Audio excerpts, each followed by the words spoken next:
नमस्कार दोस्तों, यह कहानी ऐसे खानदान की है जिसमें बहुत कम लड़के पैदा होते थे। जब कोई हो जाता उसके वारे न्यारे हो जाते। कन्हैया भी जब पैदा हुआ तब उसकी 7 बहनें और 7 फूफियां थी।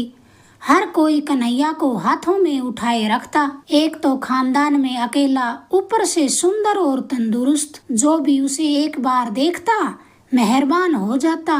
काली शाह आंखें, गोरा रंग, जिसे देखो कन्हैया की नजर उतारता ही रहता। दादी और अम्मा उसकी बलाएं लेती न थकती थी। कन्हैया का बाप इलाके में बड़ा जमींदार था। कन्हैया इसी लाड प्यार में बड़ा होता गया। जिसकी नजर पड़ती वह उसे अपनी बाहों में भर लेता।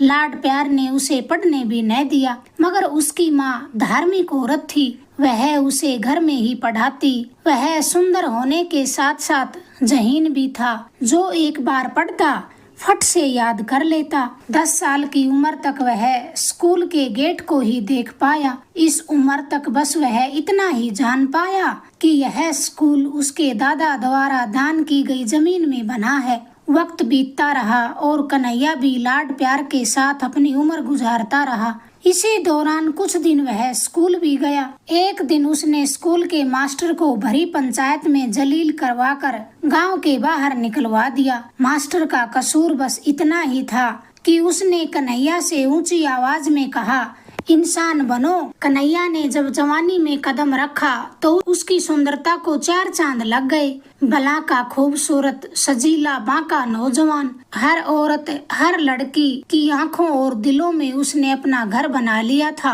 मगर माँ की पाबंदी ने उसे बचाए ही रखा। लेकिन कुदरत के फैसले बड़े सख्त होते हैं। कन्हैया एक दिन अपने डेरे पर बैठा हुक्का गुड़गुड़ा रहा था। तभी घर का एक कामदार भागता हुआ आया और कहने लगा, राजकुमार गजब हो गया। कन्हैया ने डांट कर पूछा, क्या बात हुई है, जल्दी बताओ। कामदार कहने लगा, वह अम्मा जी, वह बस इतना ही बोला था कि कन्हैया के हाथ से हुक्के की नली छूट गई और कामदार के गले को पकड़कर जोर से चिल्लाया, जल्दी बताओ मेरी अम्मा को क्या हुआ है। वह बोला, वो जी, उनकी तबीयत अचानक खराब हो गई है।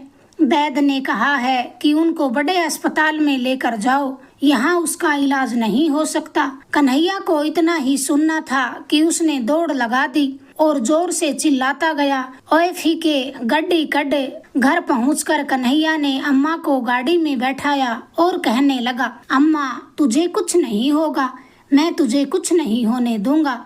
फिर बीच बीच में जोर से बोलता, ओए फीके, गड्डी तेज तेज चला। थोड़ी देर बाद वह खुद गाड़ी चलाने लगा। गाड़ी की स्पीड और सिग्नल की परवाह किए बिना वह गाड़ी को चलाता गया। कुछ समय बाद आंसुओं के साथ अपनी माँ को बड़े अस्पताल में लेकर पहुँचा। इन बीते लम्हों ने उसे कमजोर सा बना दिया था। कुछ देर में ही दूसरी गाड़ी में दादी और फूफी भी उनके पीछे पीछे वहीं आन पहुँची। दादी सुबकते सुबकते कहने लगी, मेरे खानदान को वारिस देने वाली मेरी बच्ची को क्या हुआ है, क्या ठीक तो है वो। कन्हैया ने कहा, दादी, डॉक्टर ने कहा है अम्मा को दिल का दौरा पड़ा है। इतना ही सुना कि दादी मुंह पर हाथ रख के धड़ाम से जमीन पर जा गिरी। कुछ देर बाद उसे होश आया तो उसे कुर्सी पर बैठाया गया। कन्हैया एक खिड़की में बैठा सड़क पर चलती गाड़ियों को देख रहा था। इस दुनिया में उसकी माँ ही थी जिसकी हर बात चूं किए बिना वह मान लेता था। अब उसकी माँ इस हाल में थी कि दुनिया उसे बड़ी वीरानी लग रही थी। वह भागा और एक मंदिर में जा पहुँचा। आंसुओं से भरी आंखों से लंबी लंबी माँ के लिए प्रार्थना करने लगा। तभी एक हाथ उसके कंधे पर पड़ा।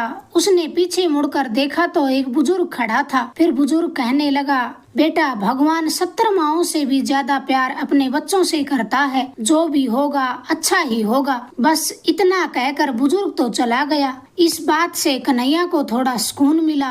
वो जिल कदमों से अस्पताल पहुंचा तो दादी फूफी पर नजर डाली और इशारे से माँ के बारे में पूछा। दादी ने सिर हिलाकर जवाब दिया कि अभी तक डॉक्टर बाहर नहीं आया है। तभी एक लड़की की आवाज ने उसे चौंका दिया। उसने पीछे मुड़कर देखा तो एक नर्स खड़ी थी जो कहने लगी, जी, आपकी मरीज को होश आ गया, वह आपको बुला रही है। इतना सुनते ही कन्हैया भागा अपनी माँ के पास पहुँचा। माँ उसे देखकर थोड़ी मुस्कुराई और धीरे से बोली, पुत्र रो ना, मैं बिल्कुल ठीक हूँ। माँ ने अपने बेटे को देखा और कुछ नसीहत दी, फिर सास से कहा, मेरे बच्चों का ख्याल रखना। इतना कहकर उसकी अम्मा फिर बेहोश हो गई। डॉक्टर को बुलाया गया तो उसने कहा कि कुछ दिन और इन्हें यहाँ रखना पड़ेगा, हम पूरी कोशिश कर रहे हैं, भगवान ने चाहा तो ये जल्द ठीक हो जाएंगी। उधर अम्मा की देखभाल करने वाली नर्स पर कन्हैया की खूबसूरती का जादू चल चुका था। वह भी कम सुंदर न थी, हर सुंदर लड़के को अपनी उंगली पर नचाती थी, मगर कन्हैया उसके दिल दिमाग पर छा रहा था। उसने कन्हैया के करीब आने की पूरी कोशिश की, मगर कन्हैया अपनी माँ को लेकर उलझा हुआ था। उसने एक बार तो उस नर्स को झिड़क भी दिया। कहते हैं औरत अपनी पर आ जाए तो किसी को भी बर्बाद या आबाद कर सकती है। फिर नर्स ने भी कुछ ऐसा ही किया। 4 दिन बाद डॉक्टर ने कन्हैया पर हथौड़े और पत्थर जैसे शब्दों की बारिश कर दी कि हम आपकी माँ को नहीं बचा सके। इतना सुना तो दादी और फूफी ने दहाड़े मार मार कर रोना शुरू कर दिया। कन्हैया तो जहाँ था वहीं जम गया। कन्हैया के बापू ने जी कड़ा करके लाश को गाड़ी में डलवाया और घर पहुँचे। घर गए तो वहाँ सब छोटे बड़े इकट्ठे हो चुके थे। सभी बहनें एक दूसरे को बाहों में भरकर खूब दहाड़े मार मार कर रो रही थी। दाह संस्कार की क्रिया को जैसे तैसे पूरा किया। वक्त भी हर जख्म का मरहम होता है। धीरे धीरे सब ठीक ठाक हो गया। कन्हैया ने अपनी सभी बहनों की अच्छे अच्छे खानदानों में शादी कर दी। इसी दौरान उसके लिए भी खूब रिश्ते आए, मगर वह इनकार करता रहा। इन्हीं रिश्तों में उस नर्स का भी रिश्ता आया जिसे कन्हैया ने ठुकरा दिया था। इसी दौरान कन्हैया के बापू भी भगवान को प्यारे हो गए। अब उसी पर सारी जिम्मेदारियां आन पड़ी। कुछ समय बाद कन्हैया का विवाह भी हुआ और उधर वह नर्स भी पीछे न हटी। वह जादुई ताबीज गंडे करवाती रही। आखिर उसका वार चल ही गया। उसे एक खतरनाक जादूगरनी मिल गई। जादूगरनी ने नर्स से काफी पैसे बटोरे और उससे कहा, मेरे पास एक चुड़ैल है जिसे मैं कन्हैया के पीछे लगा दूंगी और वह चुड़ैल कन्हैया को तुम्हारी बनाकर ही दम लेगी। जादूगरनी ने तंत्र मंत्र से उस चुड़ैल को कन्हैया के पीछे लगा दिया। अब चुड़ैल भी कन्हैया को देखकर उसकी आशिक हो गई। चुड़ैल ने कन्हैया की जिंदगी नर्क बना दी। उसे कहीं से भी सुख का सांस लेने नहीं देती। पहले तो कन्हैया उसे अपना वहम समझता रहा, मगर उसकी पत्नी ने कन्हैया के बदलते स्वभाव को महसूस कर लिया था। वह कुछ कहती तो कन्हैया मुस्कुरा कर टाल देता। एक दिन कन्हैया ने गहन सोच विचार किया कि हो सकता है मेरे साथ जो कुछ हो रहा है शायद ये सच हो। तब उसने हिम्मत करके अपनी पत्नी को अपने साथ होने वाले सारे वाकया और सपने बताने शुरू कर दिए। उसने बताया कि मुझे अक्सर ऐसी आवाजें आती हैं कि कन्हैया मुझसे शादी कर लो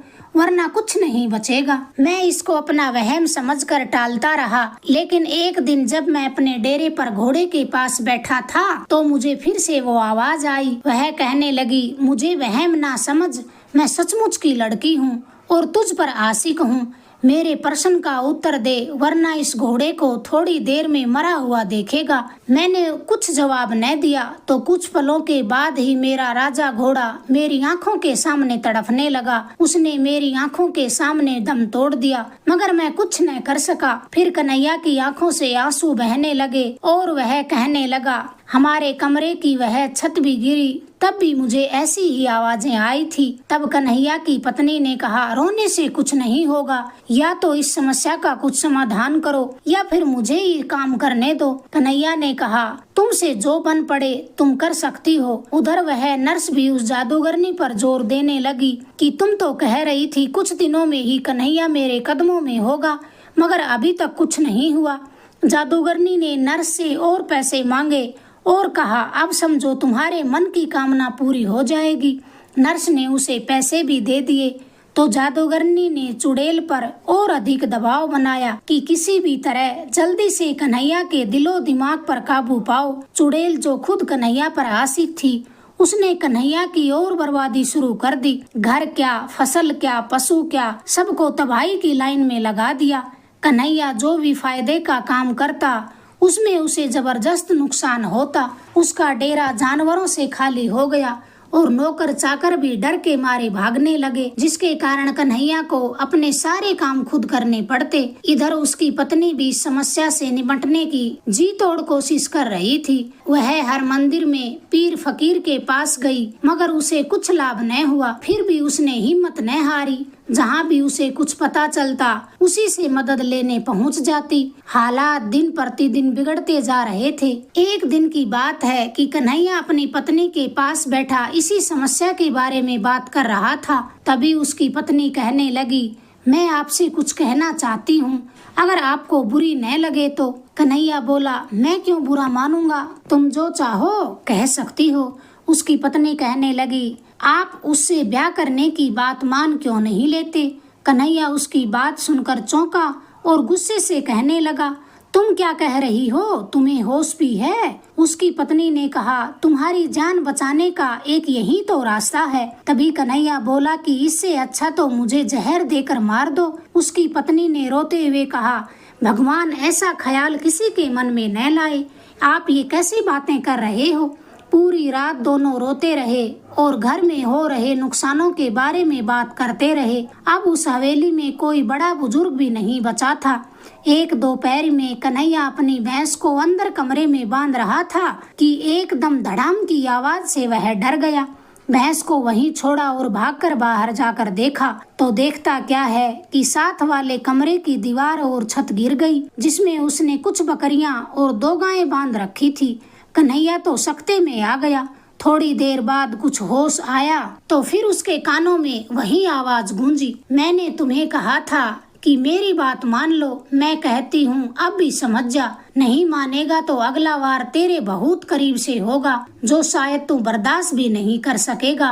कुछ देर तो कन्हैया चुप रहा, फिर बदहवास होकर छत गिरने वाले कमरे में गया। उसने देखा कि कोई जानवर जिंदा नहीं बचा था। फिर बाकी बचे जानवरों को भैंस वाले कमरे में बांधकर वहां से चल दिया, मगर इस बार वह अपने घर की तरफ न जाकर दुखी होकर अपने खेतों की तरफ निकल पड़ा। रास्ते में उसे एक फकीर आता हुआ दिखाई दिया। कन्हैया तो पूरी तरह टूट चुका ही था।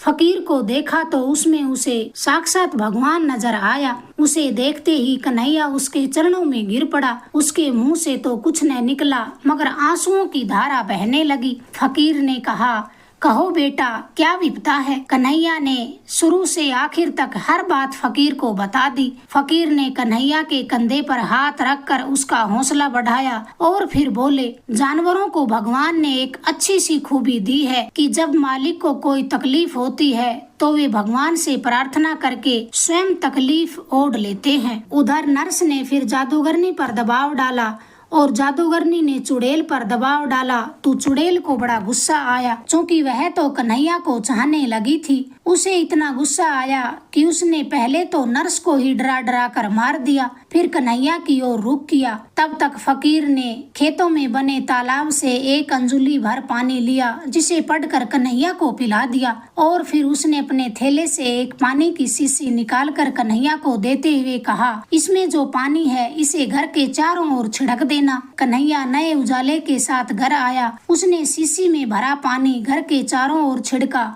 और अपनी पत्नी को सारी बात बताई। फिर उसके बाद कन्हैया के साथ कुछ बुरा न हुआ, मगर कभी कभी घर के बाहर रात में दर्द भरी औरत की चीखें जरूर सुनाई देती थी, जो धीरे धीरे समय के साथ साथ कम होती चली गई। अब कन्हैया अपने 3 बच्चों और पत्नी के साथ खुशी खुशी रहने लगा था। वह जरूरतमंदों की मदद करता और सदा इस गुरूर में चलता कि भगवान उसके साथ है। अगर आपको ये किस्सा पसंद आया, प्लीज चैनल को लाइक करें, शेयर करें, सब्सक्राइब करें। धन्यवाद दोस्तों।